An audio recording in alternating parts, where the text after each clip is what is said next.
All right, you guys, who is ready to get our March cash envelopes stuffed?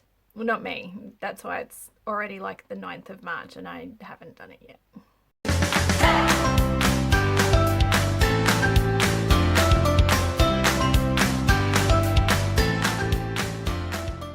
Alright you guys, well welcome to today's video and welcome back to my channel, or if you are new here then welcome. My name is Nikki, I'm an Aussie mum and I love sharing all of the tips and tricks that have helped our family budget better, demolish all of our debt, skyrocket our savings and still have heaps of frugal fun along the way.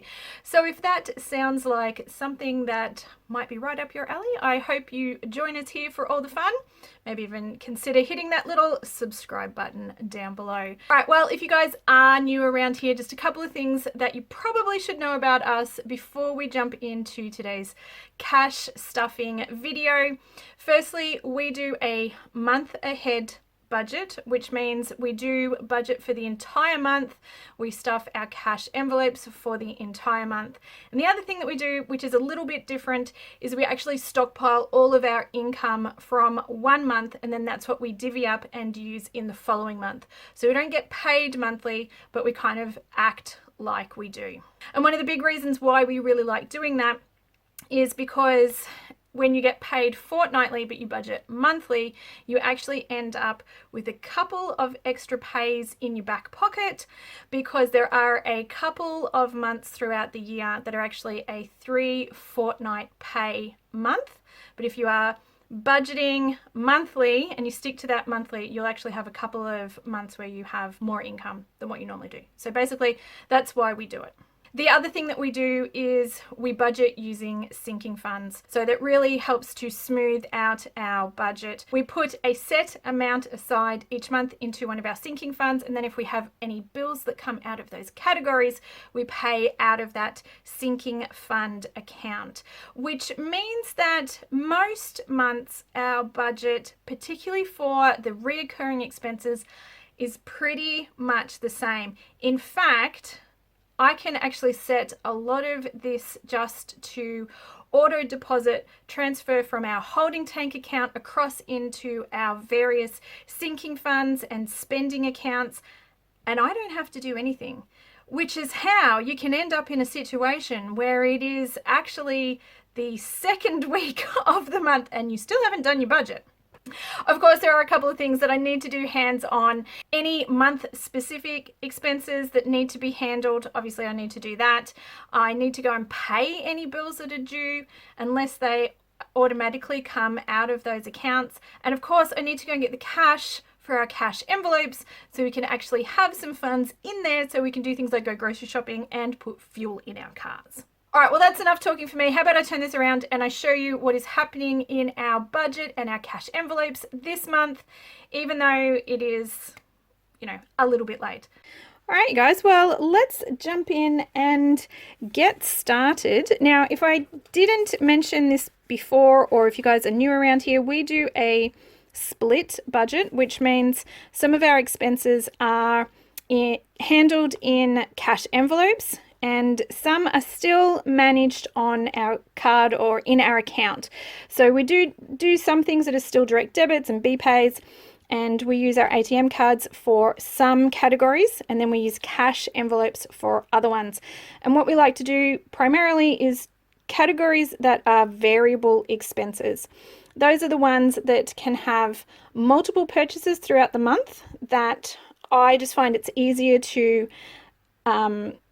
track using cash, as opposed to having to actually track each of those different transactions on my card. I'm not very good at doing that. Whereas cash, I can just look and see how much cash I have left in my cash envelope, and I know that's how much I have to spend.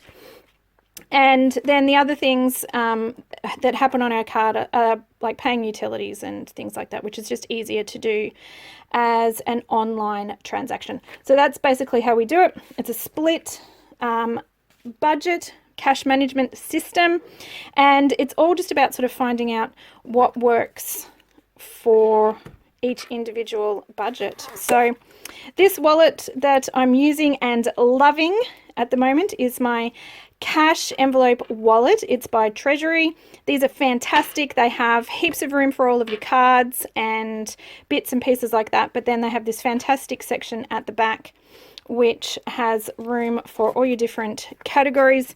I do still keep my cash in envelopes in here because what I found the first time I used this, I just had the cash in there like this. This is the money that we're going to divide up today.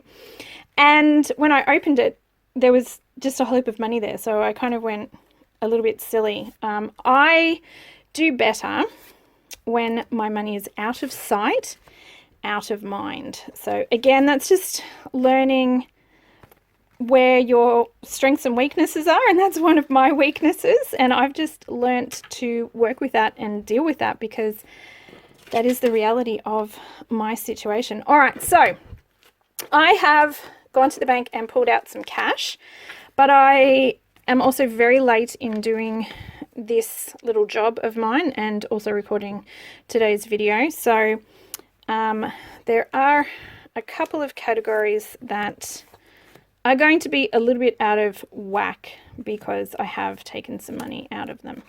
So I had $10 left over in my grocery allocation. I had more than that at the start of the month. And I went to Aldi and did a really big shop at Aldi and spent like $123 and used that out of February's leftover money. I've also since done another shop at Coles, which was $52, and that has come out of this month's grocery allocation. So I am a little bit behind there. And I still have $10 left in there, which I am going to leave in there. So this month for our groceries, we're going to do another low spend month. So I'm only going to allocate $200 to our groceries, remembering that I've already spent $50. So today I'm only putting $150 in there because, like I said, I've already done one shop because I'm super late doing this job, and now my money won't go in there. Oh, right. So grocery allocation for March is $200. We're going to do another low spend low spend month and see how we go. All right, fuel is $150. We do live out of town. We do have 2 cars. One of those is an old 80 series Land Cruiser, which is a bit of a gas guzzler, for want of a better word, a bit of term. All right, family fun is not happening at this stage. Our clothing allocation, I still have $50 in there. So this is a sinking fund, so to speak. I will just put $50 a month usually into our clothing allocation, and then this just builds up, and then when one of us needs clothes or shoes, we have funds available to do that. If there is something specific that I know that we need that is going to be a little bit more expensive, I might allocate a little bit more one month, but normally I just put $50 in there every month, and then we have a little bit of cash available when we need it. All right, personal care. Now this covers everything from shampoo and conditioner to haircuts and things like that. I'm going to put $50 in there. I still have a little bit left over from the previous month, and that's that. And then my splash cash is $50 for the month. We both get $50 just to spend on whatever we want. It's our personal spending money. Some people call it blow money. We like to call it splash cash. Shannon already has his, and that's mine, and then that's done. So family fun, we didn't allocate any because I didn't actually use any from last month, and we had a few unusual expenses really early on, which I will talk to you guys as we go through the rest of the categories. So this is a new thing that I'm trying. You guys can let me know in the comments if it's helpful to see this as a visual, but these sort of represent our digital envelopes, so to speak. So one of the 2 categories that you probably never really see me talking about is housing and investments, and we don't really discuss what we do in either of those 2 because that just helps keep our income a little bit more private. And yeah, that's just what we've decided to do. But I am happy to talk to you guys about pretty much everything else. So gas and elec, or our utilities, each month I transfer $150 across to a sinking fund, and then we just pay those bills out of that sinking fund account when that happens. Phones and internet. Phones are $30 a month and our home internet is $85. So Shan and I both have our mobiles on Aldi on the $15 plan, and it's enough for us. That works. And they go into our direct debit ATM card. So we put the money on there each month, and then those bills just direct debit straight off. Medical, we put aside $100 a month into our medical sinking fund, and then that way when we need to pay for doctor's visits, specialists, medication, and that includes if we do any chiropractic visits or anything like that, that covers all of that. So basically what we did was we worked out our medical costs over the course of a year and divided that by 12, and then that's what we put aside into our medical sinking fund.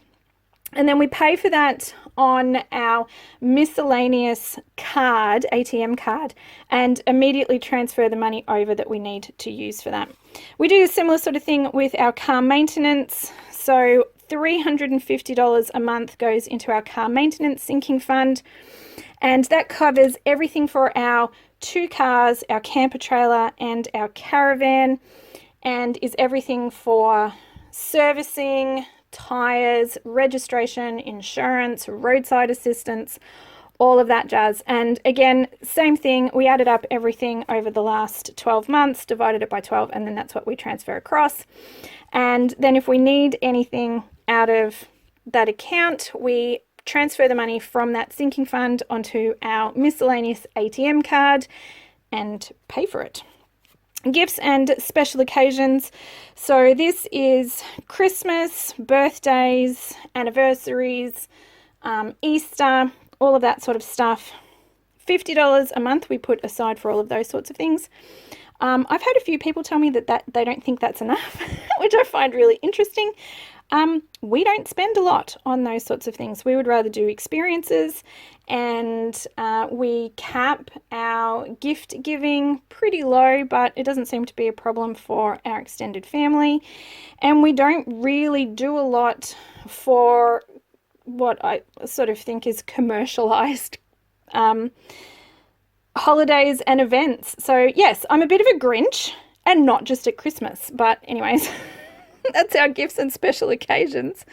Activities covers things pretty much just for Charlotte now. So we put a little bit of money aside each month, $50, and that covers things like music lessons. So she's just started doing drumming lessons, which is a ton of fun. Sports and all of those sorts of activities for her. So not family activities. This has got more to do with sort of sports and homeschooling, so to speak. Travel savings and our house savings.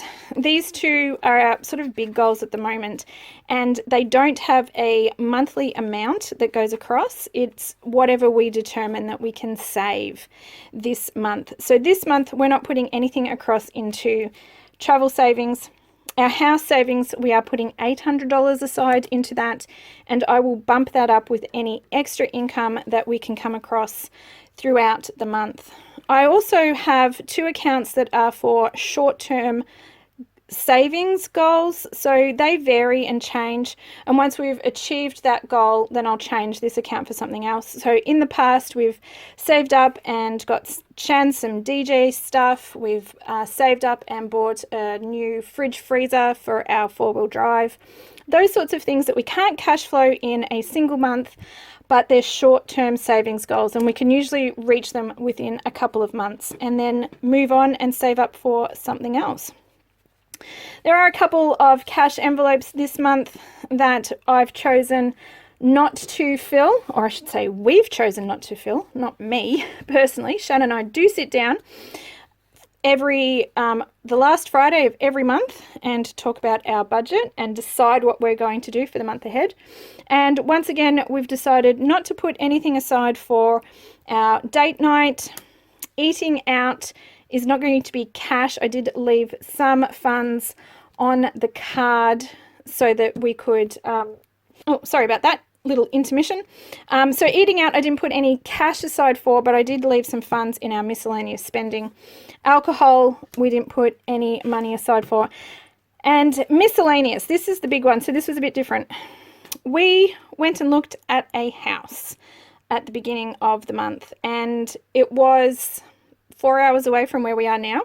So we specifically put money aside out of this month's budget, which is now gone, to cover the cost of a motel room overnight. That was $125, the extra fuel, and we put $50 aside to cover meals while we were out. And we actually went and looked at a house that was for sale that is in our price bracket. Now, it turns out that it was a bit of a bust. It is not what we are looking for, but it was a really good experience. It did cost us $250 to go and have a look at that house, but when you're talking about spending thousands and thousands of dollars, that's probably a good investment. So we did have $250 in there. That's gone. It actually cost us a little bit more than that by the time we put fuel and everything in the car and all of that sort of stuff, but money well spent in our opinion. So that is this month's budget and cash envelopes all done. I'll put those away. All of that has been transferred across. Most of that is automatically done, and these ones now just need to go back into my envelope wallet, and we're done. All right, well, there you have it. That is everything that's happening in our budget and our cash envelopes this month. I hope you enjoyed today's video. If you did, as always, if you could please give it a thumbs up. I really do appreciate that. It lets me know the kind of content you guys are enjoying and what you would like to see more of. And if you would like to see more videos like this, I do hope you consider hitting that little subscribe button down below. It is the best way to be notified of my new upcoming videos when they come out. And I do hope to see you in my next video. Until then, take care. Bye.